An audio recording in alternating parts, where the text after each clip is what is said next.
तो बड़ों को प्रणाम और छोटों को सस्नेह आशीर्वाद। ये कहानी तब की है जब विजयनगर साम्राज्य में महाराज कृष्णदेव राय का शासन था। कहा जाता है कि उनके समय में एक परम वैरागी संत हुआ करते थे जिनका नाम था संत पुरंदर। संत पुरंदर दिन भर जो भी भिक्षा मिलती नगर में घूम घूम करके भिक्षा मांगते और जो भी भिक्षा मिलती उसी से उनका जीवन यापन चलता।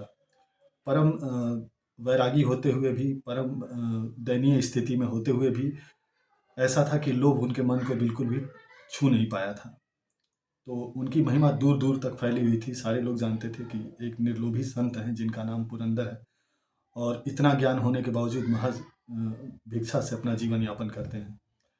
महाराज कृष्णदेव राय तक ये बात पहुंची। कृष्णदेव राय ने उनकी परीक्षा लेने की सोची। अब कृष्णदेव राय के आदेश से, महाराज के आदेश से सेवक क्या करते कि जब भी संत पुरंदर भिक्षा मांगने आते तो उनके चावल में कुछ हीरे मोती मिला करके और उनको दे दिया करते। अब राजा का सोचना ऐसा था कि शायद हीरे मोती से उनमें लोभ आ जाए, रत्न जवाहरात देख करके उनको लोभ आ जाए। तो 1 माह तक यही कार्यक्रम चला। 1 माह तक जब भी वो भिक्षा मांगने जाते तो उनकी भिक्षा में सोने चांदी हीरे मोती सब मिला करके और दे दिए जाते उस अनाज के दानों में। जब 1 महीना बीत गया तो कृष्णदेव राय ने सोचा कि चल के एक बार जान लेता हूँ कि क्या हुआ है।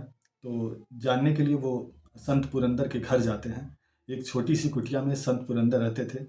जब उसके द्वार पे पहुंचते हैं महाराज कृष्णदेव राय तो उनको अंदर से एक आवाज़ आती है जो संत पुरंदर की पत्नी की थी। संत पुरंदर की पत्नी कहती हैं कि पता नहीं कहाँ से, आप किस गरीब के यहाँ से आजकल भिक्षा मांग के लाते हैं। इतने सारे कंकड़ पत्थर इसमें मिले होते हैं, मैं चुनते चुनते थक जाती हूँ, काफ़ी समय लग जाता है। अब जब महाराज ये बात सुनते हैं तो कुटिया के अंदर प्रवेश करते हैं। जब अंदर जाते हैं तो देखते हैं कि एक कोने में, जैसे लोग कबाड़ फेंकते हैं उस तरह से एक कोने में जैसे कबाड़ी का ढेर हो, वहाँ पे हीरे मोती जवाहरात जितने इन्होंने उस अनाज में मिलाए थे, सारे कोने में एक ढेर लगा हुआ है। मतलब हर रोज़ इनकी पत्नी वहाँ पे सब कुछ फेंक देती थी और चावल बना करके और ये लोग खा लेते थे। अब जब महाराज को देखते हैं संत पुरंदर तो इस बदले हुए वेशभूषा में भी वो महाराज को पहचान जाते हैं और उनसे कहते हैं कि देखिए महाराज, कि हमारे लिए, हम जैसे ब्राह्मण के लिए हीरे मोती की क्या कीमत है। हमारे लिए कंकर और हीरे मोती सब बराबर हैं।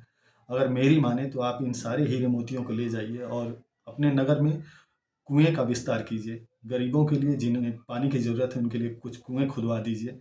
इससे क्या होगा, तो कुछ मानवता का कार्य होगा। बाकी मेरे लिए तो ये किसी काम के नहीं हैं।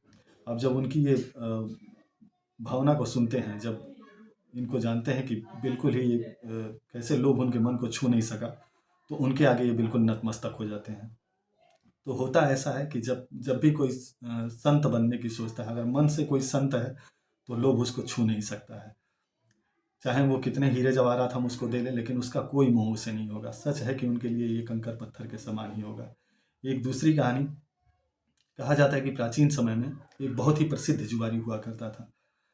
अब इसके व्यभिचार, व्यसन, सब कुछ, सारी बुराइयां उसके अंदर थी। सारे पाप कर्म करता, दिन भर जुए खेलता और जुए में कभी जीतता कभी हारता।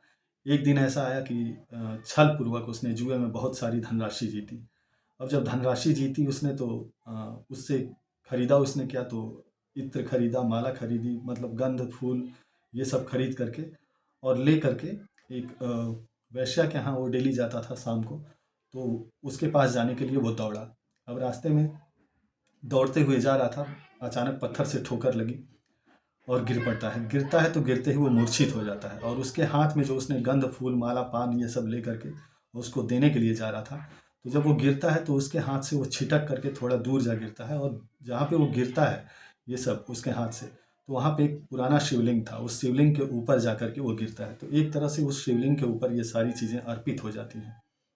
कालांतर में इसकी मृत्यु होती है। जब ये जाता है यमलोक तो यमराज उससे कहते हैं कि तुमने अपनी ज़िंदगी में, पूरी ज़िंदगी केवल पाप काम किया, तुमने कभी कोई पुण्य का काम नहीं किया। केवल एक पुण्य का काम किया है कि एक बार तुमने शिवलिंग पे पूजा माला अर्पित की है।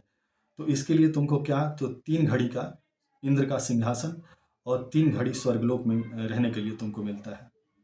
अब जब इसको पूछा जाता है कि पहले तुम अपने पाप कर्मों को भोगोगे या जो एक ये पुण्य किया है जिसकी वजह से तुम्हें 3 घड़ी का इंद्र का सिंहासन और स्वर्ग मिल रहा है, उसको पूरा करोगे? तो कहता है कि नहीं, पहले जो मैंने पुण्य किया था उसी का सुख मुझे दिया जाए।